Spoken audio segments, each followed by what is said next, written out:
कश्मीर का सस्ता tour part 2। अड़ंकेल में भरपूर एंजॉय करने, तस्वीर खींचने, घूमने फिरने के बाद हमने इरादा किया कि अब हम चिट्टागड्डा झील चलते हैं।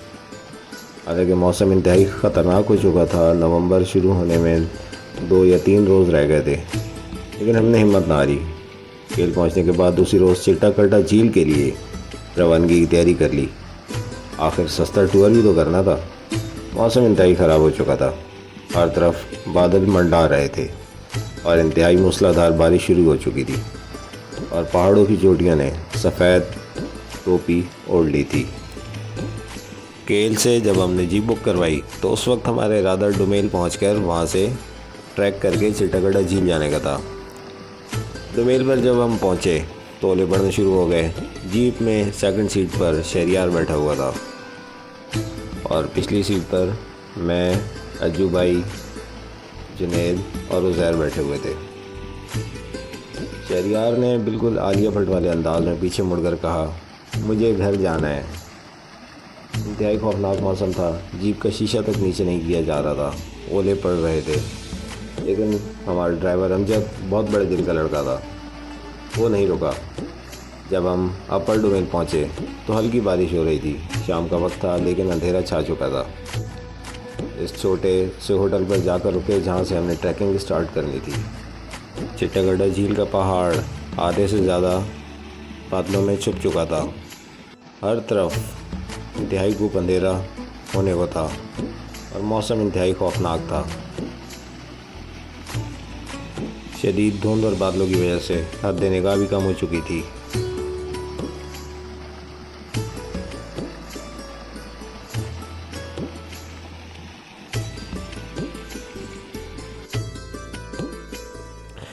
अभी हम वहीं होटल पर खड़े थे तो दोबारा इंतहाई शदीद ख़तरनाक वाली बारिश शुरू हो गई।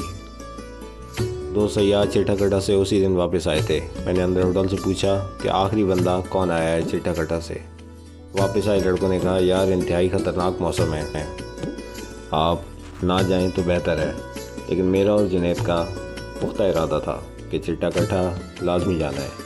इस खराब मौसम में एक अंकल होटल से उठकर बाहर आए और उन्हें गाड़ी का शीशा खोलकर अंदर झांका और देखकर इंतहाई एतमाद के साथ कहते हैं, ये शक्लें नहीं चिट्टागड्डा जाने वाली, रास्ते में मर मरा जाओगे। ख़तरनाक बारिश है और ऊपर सीज़न की पहली बर्फ़बारी भी हो गई है। हमारे अज्जू भाई और शहरियार तो पहले ही बहुत घबरा रहे थे। फिर हमने अपना इरादा बदला और वहाँ से हमने आगे का सफ़र शुरू किया। न वहाँ पर मोबाइल के सिग्नल थे कि कहीं रब्ता किया जा सकता। बारिश इंतहाई शदीद शुरू हो चुकी थी और वहाँ पे जो होटल था उसकी छत को हमारा सर लग रहा था, न रोशनी का इंतज़ाम था। एक गार की मानंद होटल के कमरे थे। सब दोस्तों ने कहा, यहाँ तो हम नहीं रह सकते। तो मैंने सोचा चलो आज एडवेंचर कराते हैं दोबारा। ड्राइवर से पूछा, क्या इस सूरत हाल में आप शॉल्टर चलोगे? अमजद ने कहा, बिल्कुल। अपर डोमेल पे होटल वाले ने बोला कि, और वहाँ के मकामी लोगों ने भी कहा कि आप ना जाएं, वहाँ पे कैंप जमान भाई ने उठा लिए हैं और बर्फ़बारी ऊपर स्टार्ट हो गई है। ऐसी सूरत हाल में अमजद ने बोला कि अगर वहाँ पर कैंप ना हुए तो रात के अंधेरे में भी जो भी सूरत हाल हुई आपको वापस केल तक लाना मेरी जिम्मेदारी है। मैंने और जुनैद ने इत्तेफाक कर लिया और हम सब वापस गाड़ी में बैठ गए। इस गुफ्तगू में अंधेरा मज़ीद बढ़ चुका था। हमने गाड़ी स्टार्ट की और शॉन्डर की तरफ रवाना हो गए। अब सूरत हाल मज़ीद ख़राब हो चुकी थी। गाड़ी की लाइट दूर पहाड़ों पर सिर्फ लगती थी और हर तरफ अंधेरा छा चुका था। इंतहाई वहशत वाला मंजर था। शहरियार और अज्जू भाई वो तो पहले ही बहुत घबरा रहे थे। रात का अंधेरा, मूसलाधार बारिश और गाड़ी के टायरों पे किसी भी किस्म की कोई चेन नहीं थी। गाड़ी स्लिप हो रही थी, कच्चा रोड था और हमें ये अंदाज़ा नहीं था हमारे दाएं बाएं क्या पहाड़ है, खाई है। खैर हम चलते रहे। हम सफ़र तय करते रहे। कुछ देर बाद हम शॉन्टर वैली में रात के अंधेरे में पहुंच गए। बहुत शदीद भूख लगी थी और थकावट भी बहुत शदीद थी। अब जो है जैसे है की बुनियाद पर किसी भी सूरत में हमने क़याम करना था, क्योंकि कैंप तो हमें मिल गए थे।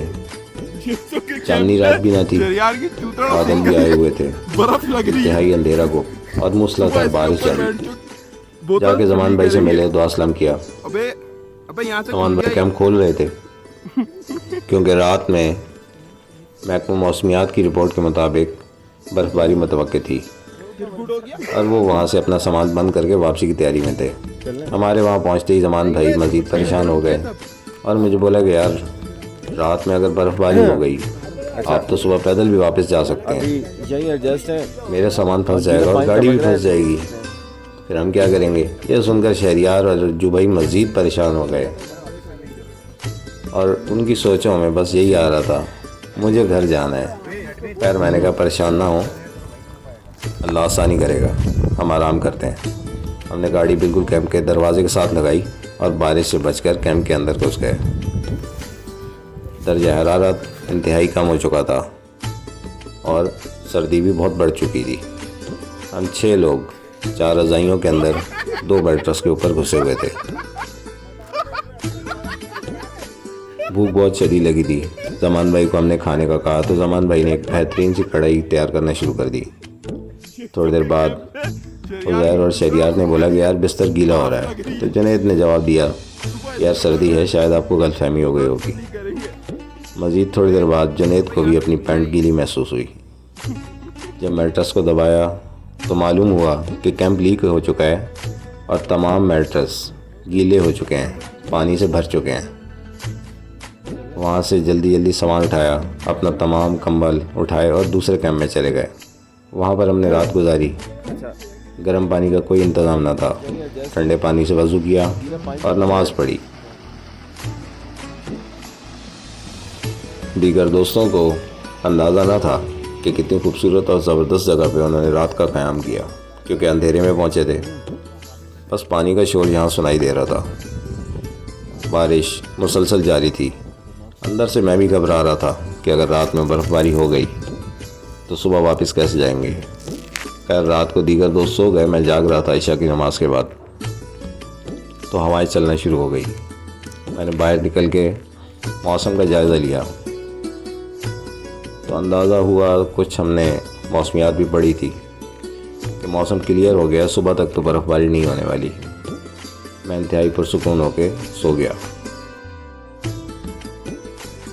रात में कुछ तस्वीर भी हमने ली और वीडियोस बनाई थी। जब हम सुबह उठे तो सूरज इंतहाई आबोताब के साथ निकला और बर्फ़ की चादर से ढके हुए पहाड़ों की चोटियां चमक रही थी। इंतहाई दिल मुँह लेने वाला मंजर था। सुबह उठकर दीगर दोस्तों की जान में जान आई कि चलो बच गए, बर्फ़बारी नहीं हुई और वापसी का रास्ता भी है। इंजॉय करने लगे, नाश्ता किया, घूमने फिरने लगे। इसी असना में एक बुज़ुर्ग सयाह से मुलाकात हुई। मुफ्ती बाबा का ताल्लुक़ पेशावर से था।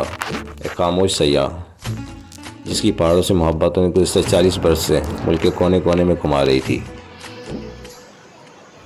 मुफ्ती बाबा अब भी इंतहाई सेहतमंद, तंदुरुस्त व तावाना थे और हम जवानों से अब भी कई दर्जे बेहतर थे। ये अब भी केल से शांटर वैली तक पैदल आए थे। ज़्यादा सफ़र मुफ्ती बाबा पैदल ही करते हैं। मुफ्ती बाबा 20 साल बाद दोबारा पैदल सफ़र करके शांटर वैली आए थे। मुफ्ती बाबा इस वक्त एक किताब भी लिख रहे हैं पाकिस्तान में सयाहत के हवाले से। शांटर वैली में स्पून लेक के सामने मशरिक़ की तरफ बुर्ज या बरज़ोल के जंगलात भी हैं। नीलम में ऐसे दरख्त पाए जाते हैं जिनसे कागज़ हासिल किए जाते हैं, जैसे आम तौर पर बुर्ज बरज़ोल के नाम से पुकारा जाता है। अपर ग्रेस के पहाड़ी इलाके लूसर, डरमट, गगई और शांटर जैसे इलाकों में ये दरख्त कसीर तादाद में इनके जंगलात पाए जाते हैं। इससे कागज़ को हासिल किया जाता है। किसी फैक्ट्री में लाए बगैर भी इस्तेमाल में लाया जा सकता है। मकामी लोगों के मुताबिक बरज़ोल की सरकारी सतह पर कटाई बहुत तेज़ी से जारी है। शांटर वैली के लोग इस दरख्त को अपने घरेलू ज़रूरियात के लिए काटते हैं। पुराने दौर में इस दरख्त से हासिल किए गए कागज़ पर कुरानी आयात का नुस्खा भी लिखा जाता था। इसके अलावा इस दरख्त के कागज़ को तावीज़ के लिए भी इस्तेमाल किया जाता है। सर वाली पीक की तरफ ट्रैकिंग की। रास्ते में बहुत से पत्थर देखने को मिले जो बहुत खुशनुमा थे और खूबसूरत लग रहे थे।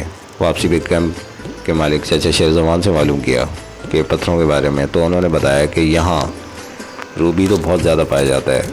इसके अलावा वादी शॉन्टर में रूबी का पहाड़, याकूत, नीलम, जमुर्द के भी कसीर पहाड़ पाए जाते हैं। कुछ पत्थर तो साथ भी लेकर आया जिसमें रूबी और याकूत हैं। ये कीमती पत्थर पाकिस्तान के ज़र मुबादला ज़खायर कसीर तादाद में बढ़ा सकते हैं अगर इन्हें निकाला जाए। इंतहाई कीमती और महंगे पत्थर हैं ये। 10 ग्राम रूबी की कीमत आलमी मंडी में 6 लाख से ज़ायद रुपए की मालियत है। शॉन्टर से सस्ता और खतरनाक क़याम के बाद मेरा इरादा तो उस वक्त भी था कि अब रत्ती गली चलते हैं, लेकिन बर्फ़बारी के सबब जीप जाना बंद हो चुकी थी, रास्ते बंद हो चुके थे। हम चिट्टा कट्टा तो ना जा सके, लेकिन शॉन्टर वाटरफॉल भरपूर एंजॉय किया। एक खुशगवार और यादगार टूर किया।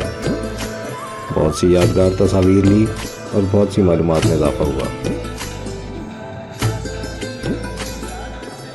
शॉन्टर की खूबसूरती और सस्ता और बेहतरीन टूर की खुशी में यहाँ पे तमाम दोस्तों ने गानों पर रक्स भी किया।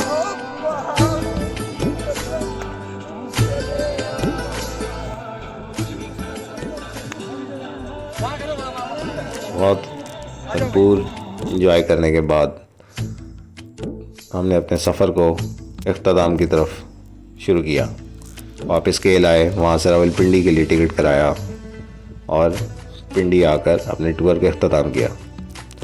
इस सस्ते टूर का फ़ी का खर्चा तकरीबन 6,000 रुपये आया, जिसमें जीप का सफ़र, रोज़ाना कढ़ाई का इंतज़ाम भी शामिल था। उम्मीद करता हूँ कि आपको हमारा ये सस्ता टूर पसंद आया होगा।